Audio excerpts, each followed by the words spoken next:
आप देख रहे हैं अनहोनी। तो चलिए बढ़ते हैं आज की इस कहानी की ओर। रात रानी के फूल से तो सभी वाकिफ होंगे। ये एक नायाब फूल है जो काफ़ी अलग है ज़्यादातर फूलों से। जैसा कि नाम से मालूम हो ही रहा होगा कि ये फूल रात को खिलता है, खासकर पूर्णिमा की रात को। साथ ही इसकी खुशबू वो तो इतनी मोहक होती है कि माना जाता है कि ये भूत प्रेतों और जिन्नों तक को अपनी ओर आकर्षित कर लेती है। इसलिए हमें अक्सर रात रानी से दूर रहने की हिदायत दी जाती थी। पर मधु इन सब को नहीं मानते थे। उसे तो रात रानी के फूल से बेहद प्यार था। वो अक्सर पूर्णिमा की रात को जाया करते थे रात रानी देखने। मैं भी उसके साथ जाया करता था। उसे खुश देखकर मुझे भी खुशी मिलती थी। पर मेरी खुशियाँ ज़्यादा दिन नहीं रहें। हाल ही में एक कार दुर्घटना में मेरी मधु की मौत हो गई। अब मेरे पास कुछ नहीं बचा सिवाय मधु की यादों के। ये रात रानी का पौधा निशानी है मेरी ज़िंदगी के उन हसीन पलों की। अब मैं अक्सर इस बंद पड़े बाग में आता हूँ उन यादों को ज़िंदा रखने।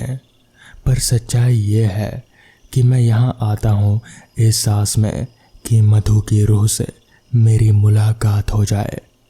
वो भी खींची चली आई इनकी खुशबू से।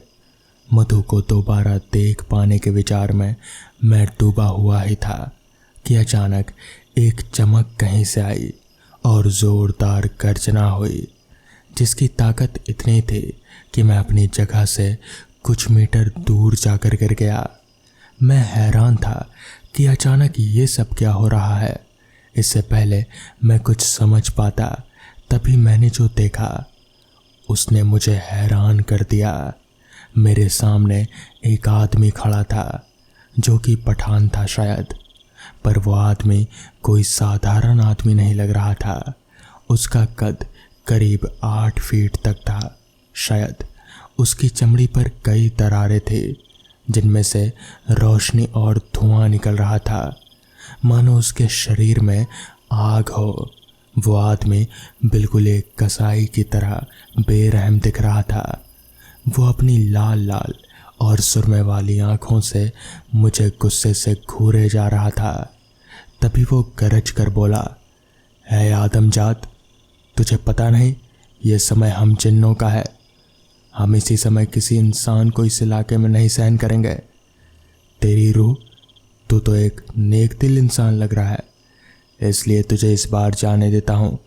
चला जा भी यहाँ से, इससे पहले कि मेरा गुस्सा और बढ़े।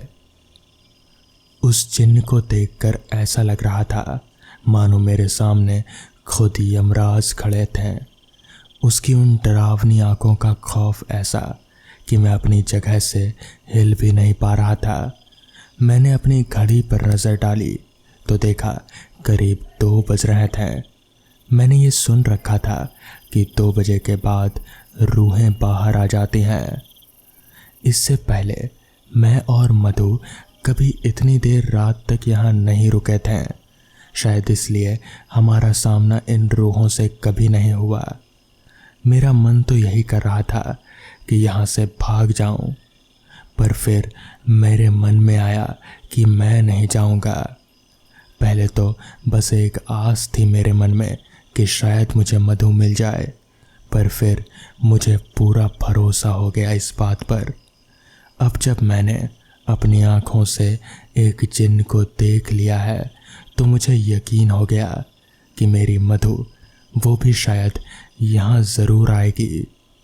मैंने उस जिन्न से हिम्मत करते हुए कहा, सुनिए, मैं यहीं रुकूंगा। मुझे किसी से मिलना है यहाँ। मैं वादा करता हूँ कि आपको कोई तकलीफ़ नहीं दूंगा। बस मुझे यहाँ रुकने दीजिए, मैं विनती करता हूँ। मेरी पूरी बात होने से पहले ही वो जिन्न मुझ पर झपटा। उसने अपने दाएं हाथ से मेरा गला पकड़ लिया उसके हाथों में ऐसी गर्मी थी कि मानो किसी ने अंगारे मेरे गले पर बांध दिए हों। मैं दर्द से चिल्लाने लगा। तभी वो जिन हंसते हुए बोला, तूने अपने आप को क्या समझ रखा है? हमसे बदसलूकी करेगा? तेरा दिमाग तो सही है। तेरी जगह अगर कोई और होता तो तुम दबाकर भाग जाता। आखिर ऐसा कौन आने वाला है यहाँ जिसके लिए तो ऐसी बेवकूफ़ी कर रहा है? उस जिन्न की पकड़ की वजह से मैं ठीक से सांस तक नहीं ले पा रहा था। जैसे तैसे मैंने जवाब दिया, मैं अपनी पत्नी के रो के आने का इंतज़ार कर रहा हूँ। वो उससे मिले बगैर मैं नहीं जाऊँगा यहाँ से। ये सुनकर उस जिन्न का चेहरा थोड़ा गंभीर हो गया। तभी वो बोला, भूल जाओ उसे। इंसानों को इन सब चीज़ों से दूर रहना चाहिए। इसलिए तो अल्लाह ने तुमने दिन दिया है और हमें रात। मरे हुए को भूल जाना चाहिए और उन्हें उनकी कब्र में ही रहने देना चाहिए। अगर अल्लाह के बनाए नियम तोड़ोगे तो तुम्हें जन्नुम से भी बदतर जगह मिलेगी। तेरी हिम्मत की वजह से मैं तुझे एक और मौका दे रहा हूँ, चला जा यहाँ से। इतना कहकर उसने मुझे छोड़ दिया और मैं गिर पड़ा ज़ोरों से। थोड़ी देर फेफड़े भर ऑक्सीजन लेने के बाद मेरे शरीर में जान आई और मैं दोबारा उठ खड़ा हुआ। मेरे पास उसे कहने को कुछ नहीं था। कुछ देर के बाद वो जिन्न ज़ोरों से हंसने लगा और बोला, लगता है तू अपनी ज़िद पर अड़ा रहेगा।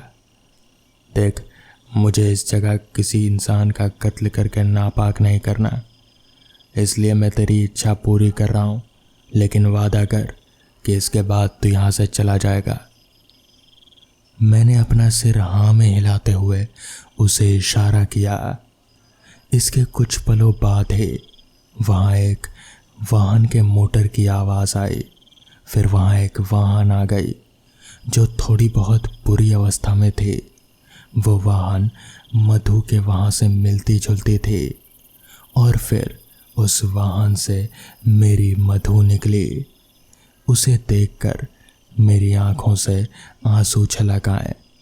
वो मुझसे दूर ही खड़े थे, मुझे हाथ हिलाकर इशारा कर रहे थे। मैं उसके पास जाने को आगे बढ़ा ही था कि तभी उस जिन्न ने मुझे रोक लिया और कहा, बस इतना ही, मैं तुझे यही दिखा सकता था, तू वहाँ नहीं जा सकता, बस इतना ही। उस जिन्न ने ऐसा कहा ही था कि तभी मधु की रूह जैसे हवा में कहीं धुआं सी हो गई। मैं अपने आंसू रोक नहीं पाया। मैं वहीं पर बैठकर ज़ोर ज़ोर से रोने लगा। तभी मेरे कंधे पर पीछे से उस जिन्न ने हाथ रखा और कहा, खुद को संभाल, जा अब घर जा और आगे बढ़ जिंदगी में। अमावस की रात, काला घना अंधेरा, मानो जैसे चांद आज छुट्टी लेकर आराम करने के मूड में था। ऊपर से कड़ाके की सर्दी और घना कोहरा, इतना कि कुछ भी दिखाई ना दे। जैसे सोने पर सुहागा हो रहा था या कंगाली में आटा गीला। रोहित ऑफिस से फ्री होकर घर जाने को रवाना था, क्योंकि आज से ऑफिस में इतनी देर हो चुकी थी कि घर से फ़ोन पर फ़ोन आने शुरू हो गए और उसके आने की खबर से ज़्यादा सब उसको डांट लगाए जा रहे थे कि इतनी देर कैसे हो गई। रोहित जल्दीबाजी में अपनी बाइक उठाकर घर के लिए निकल पड़ा। रास्ते में अपने आप से बातें किए जा रहा था। ये चंदा मामा को भी आज ही आराम करना था, मेरा तो ख्याल किया होता। ऊपर से आज देर हो गई और फिर कुछ नज़र भी नहीं आ रहा रास्ते पर। खैर कोई बात नहीं, कोहरा बहुत है, मगर कैसे चलाऊंगा मैं बाइक। खुद से बातें करते रोहित एक चौराहे पर आकर खड़ा हो गया। उसने देखा एक सड़क पर एकदम घना अंधेरा था और एक सड़क पर कहीं एक तो लाइट लगी हुई थी जिसकी वजह से कुछ रोशनी थी। रोहित ने सोचा अंधेरे में जाने से अच्छा है लाइट वाले रोड से निकलो, क्योंकि ये कोहरा भी कम खतरनाक नहीं है और रात भी ज़्यादा हो चुकी है। क्योंकि लाइट वाला रूट थोड़ा लंबा था पर अंधेरे और कोहरे से तो अच्छा ही था, इसलिए रोहित ने वही रूट को चुना। रोहित ने अपनी गाड़ी लाइट वाले रास्ते की ओर घुमा दी। तभी उसका ध्यान घड़ी पर गया जो कि उसके हाथ में बंधी थी। उसने देखा 11:15 बज रहे थे। रोहित देखकर खुद से ही बोला, ओ तेरी, आज तो बहुत ज़्यादा देर हो गई। तैयार रहना बेटा सबकी डांट सुनने के लिए, आज अच्छी वोट लगने वाली है। और ये कहते हुए रोहित वापस से बाइक चलाने लगा। थोड़ी दूरी पर रोहित ने देखा कि कोई अपना हाथ दिखाकर गाड़ी को रोकने का इशारा कर रहा था। रोहित ने जैसे ही वहां जाकर अपनी गाड़ी रोकी, रोहित देखकर हैरान रह गया कि इतनी रात में एक लड़की यहाँ अकेली थी जो रोहित से लिफ्ट मांग रहे थे। रोहित ने जैसे ही अपनी गाड़ी रोकी, वो लड़की साइड से निकलकर रोहित की गाड़ी के पास आ गई। वो साइड में एक खंबे पर एक बल्ब लगा था जो बार बार जल बुझ रहा था। थोड़ी रोशनी थी तो बस रोहित की गाड़ी की। उसने देखा एक लड़की लाल कलर की सूट में दुपट्टा सिर पर लिए हुए, जिसकी काली गहरी सुरमई सी आंखें और पतले सुर्ख होठों के ऊपर दाईं ओर एक गहरा काला तिल और होठों पर एक कातिलाना सी मुस्कान, जिसे देख एक पल के लिए रोहित ये भी भूल गया कि वो इस वक्त सड़क के बीच खड़ा है और आधी रात हो चुकी है। रोहित बस देखे जा रहा था कि तभी वो लड़की बोली, क्या आप मुझे थोड़ी दूर के लिए लिफ्ट दे सकते हैं? दरअसल मेरी बस देर से आई थी और उसके बाद मुझे यहाँ से अपने घर जाने के लिए कोई गाड़ी नहीं मिली। अगर आपको कोई दिक्कत ना हो तो बस थोड़ा ही आगे जाना है। इस पर रोहित ने कहा, मुझे कोई दिक्कत नहीं है, अगर आपको कोई ऐतराज़ नहीं हो तो बैठ सकती हैं आप। लड़की रोहित के साथ गाड़ी पर बैठ गई और कोहरे को चीरती हुई बाइक की रोशनी धीमी रफ्तार से आगे की ओर बढ़ रहे थे। रोहित ने पूछा कि आप अकेली हैं या फिर कोई और भी है आपके साथ? तो इस पर लड़की बोली, अगर कोई और होता मेरे साथ तो कोई दिक्कत ही नहीं होती। आपका बहुत बहुत शुक्रिया जो आप मिल गए। इस पर रोहित हंसते हुए बोला, इसमें शुक्रिया वाली कोई बात नहीं है। वैसे मैंने पहले कभी आपको देखा नहीं, आप कहाँ रहती हैं? तो इस पर लड़की ने कहा, बस यहाँ से थोड़ी दूर दाएं ओर जो मोड़ आता है वहाँ पर पीपल का पेड़ है, वहीं पास ही में मेरा घर है और मैं यहाँ कम ही आती हूँ, मैं बाहर रहती हूँ। इस पर रोहित बोला, अच्छा तभी मैं कहूँ आपको कभी देखा नहीं। वैसे नाम क्या है आपका? इस पर उस लड़की ने अपना नाम रानी बताया। बातों ही बातों में उस लड़की ने कहा, बस यहीं रोक दीजिए, यहाँ से मैं चली जाऊंगी। रोहित ने जैसे ही गाड़ी रोकी और कहा, लीजिए रानी जी, आ गया आपका घर। आप कहे तो आपको घर छोड़ा हूँ। रोहित ये बात कहकर जैसे ही पीछे मुड़ा, रोहित की आंखें फटी की फटी रह गईं। उसने देखा कि उसकी बाइक के पीछे सीट पर कोई नहीं था। एक पल के लिए तो रोहित को खुद पर यकीन नहीं हुआ। वो जल्दी से गाड़ी से उतरकर देखने लगा, लेकिन उसे दूर दराज तक कुछ भी नजर नहीं आया। इतनी ठंड होने के बाद भी रोहित के पसीने छूटने लगे। रोहित खुद से कहने लगा, अभी तो यहीं थी, इतनी देर में मेरे साथ बैठी थी, मुझसे बातें कर रही थी, अचानक से कहाँ चली गई? तभी रोहित को महसूस हुआ जैसे किसी ने उसके कंधे पर हाथ रखा हो। रोहित ने जैसे ही पीछे मुड़कर देखा तो कोई नहीं था। रोहित की हालत ऐसी थी मानो काटो तो खून नहीं। रोहित ने जल्दी से अपनी बाइक शुरू की और घर की ओर चल पड़ा। फुल स्पीड में बाइक बढ़ाकर रोहित जैसे ही अपने घर पहुंचा तो उसकी सांस में सांस आई और जल्दी से अपने घर की ओर बढ़ने लगा। रोहित ने जैसे ही अपनी बाइक साइड में लगाई तो उसने देखा रानी उसके गेट के बाहर बैठे उसकी तरफ देखकर मुस्कुराए जा रहे थे। रोहित रानी को वहां देखकर भौचक्का रह गया, जान जैसे हलक में अटक गई हो। खुद रोहित गिरते गिरते बचा। रोहित इस हाल में नहीं था कि वो अपने घर की ओर कदम बढ़ा सके। तभी रोहित का फ़ोन बजा। उसने देखा उसकी मम्मी का फ़ोन था। रोहित ने जल्दी से फ़ोन उठाया और बोला, माँ दरवाज़ा खोलो।